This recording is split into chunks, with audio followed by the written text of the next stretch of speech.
So I want to thank you for joining us today.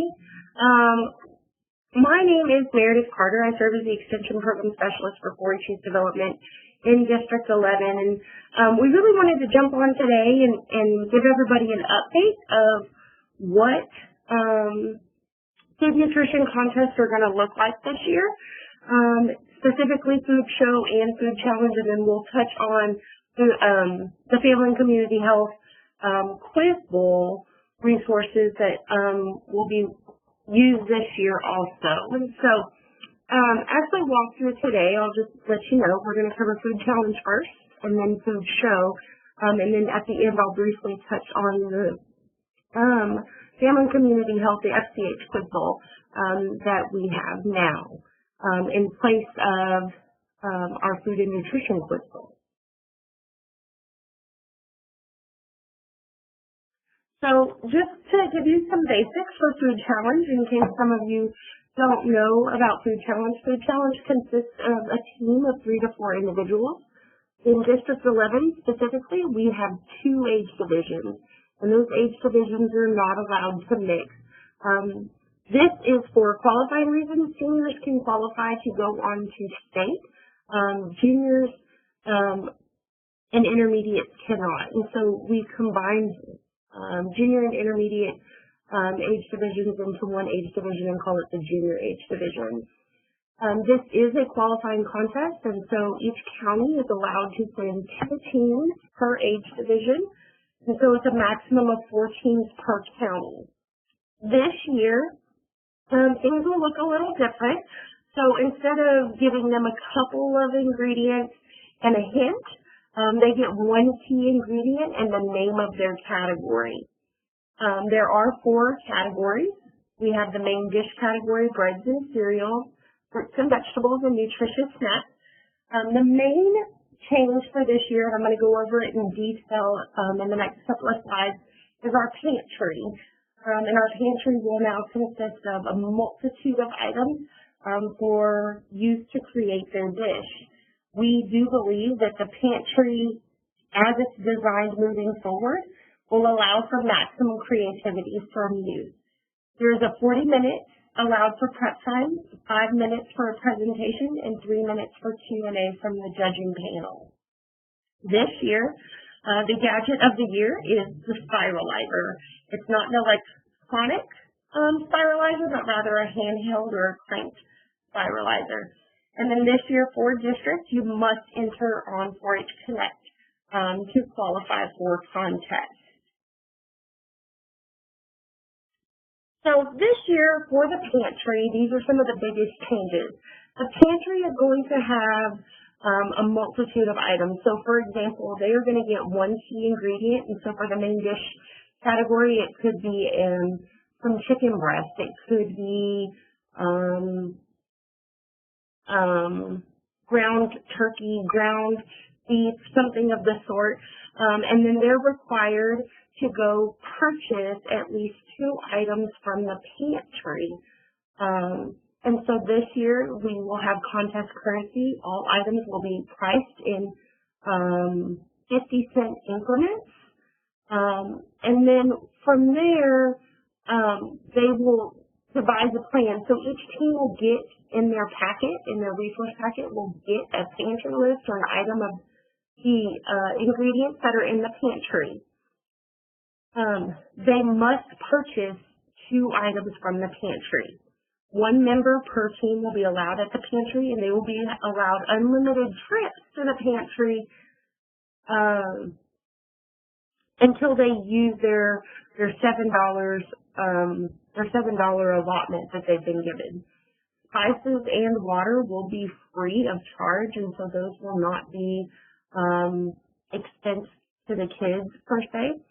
So for this year, for District 11, they're going to get a card, like a business card, size card, and it has individual circles all the way around it. It's a total of $7. And once they get to the pantry, essentially they'll go purchase everything, and then the cashier, quote unquote, will hole punch their card for the amount of items that they purchased. This year, we've always encouraged and required them to wear closed-toe shoes, but this year we are adding a hair restraint for all team members. This could be a hat, a ponytail holder, a hairnet, something to hold back their hair, so that way we practice proper food safety techniques. And then to update the supply box, you are now allowed 4 knives, but they must have the guards. This is for sheer safety purposes, to have those guards. We don't want them to put dirty knives into a trash bag or into their box and then have them get cut in some way.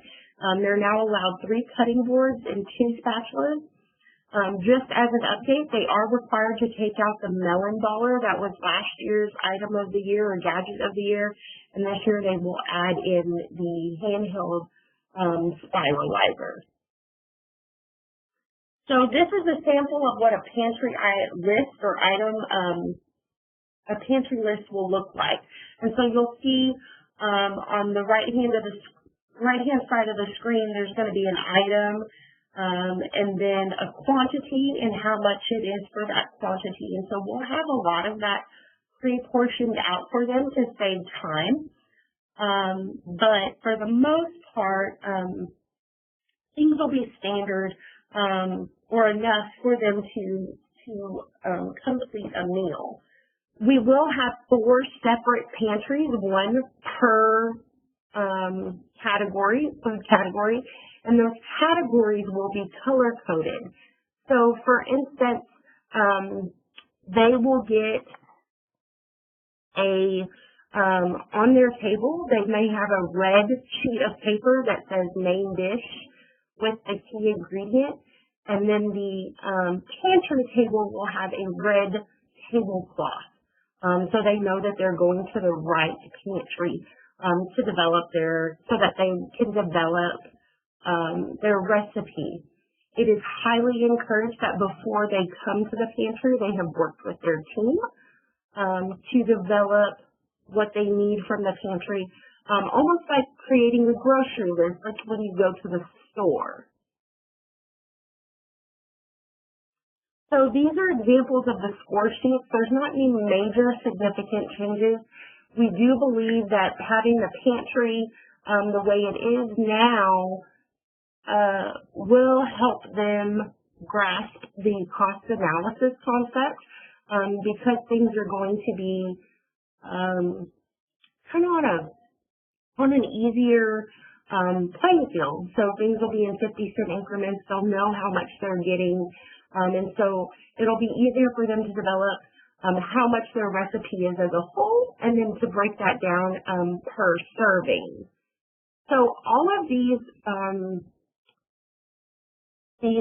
scorecards are on the Texas 4-H website, and District 11 will utilize the Texas 4-H scorecards and resources for their contest.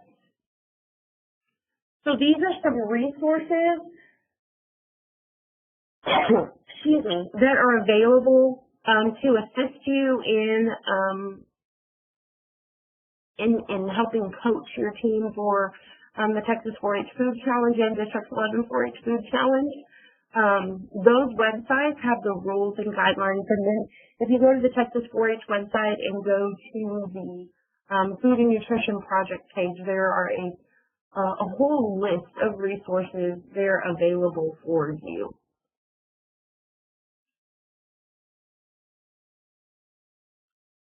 So moving into Food Show, there are not any major significant changes for the 2019-2020 Food Show, other than really the theme.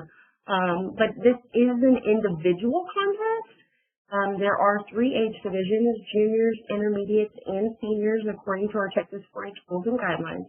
This year's theme is called Food Around the World. There are 4 main categories. The categories do mimic the Food Challenge contest, or I guess I should say the other way around. The categories are the same across both contests. It's important to note that the participant must qualify and prepare the same dish at each qualifying level, at county, district, and state. And again, entry must be completed on 4-H Connect to compete at the District 11 Food Show and Food Challenge contest. So these are the major changes. There's not really anything significant. We aligned ourselves, District 11 aligned themselves with the state food show guidelines, and so they will, all age divisions will have 5 minutes for a presentation, 4 minutes for questions, and seniors will be given 1 minute for serving their dish, or a portion of their dish, I should say. And then we did align ourselves with the Texas 4-H Food Show. All age divisions will use the Texas 4-H Food Show entry form. It is a single page. And it merely asks for some basic information at the top and a copy of their recipe. This year's theme is called Food Around the World, as I mentioned previously, and it challenges our contestants to explore other cultures from outside of the United States. And so we want 4-Hers to consider their family heritage or their original place of origin for inspiration, or simply find a country that you like and find a recipe from there. So this is a sample of what the food show paperwork looks like and a copy of the scorecard. And so you'll see that the submission paperwork on the right-hand side of the screen asks for just some very basic information, including the contestant name, the category, county, and district. And then asks for the name of their recipe and the amount of time it takes to prepare it and the amount of time it takes to cook it.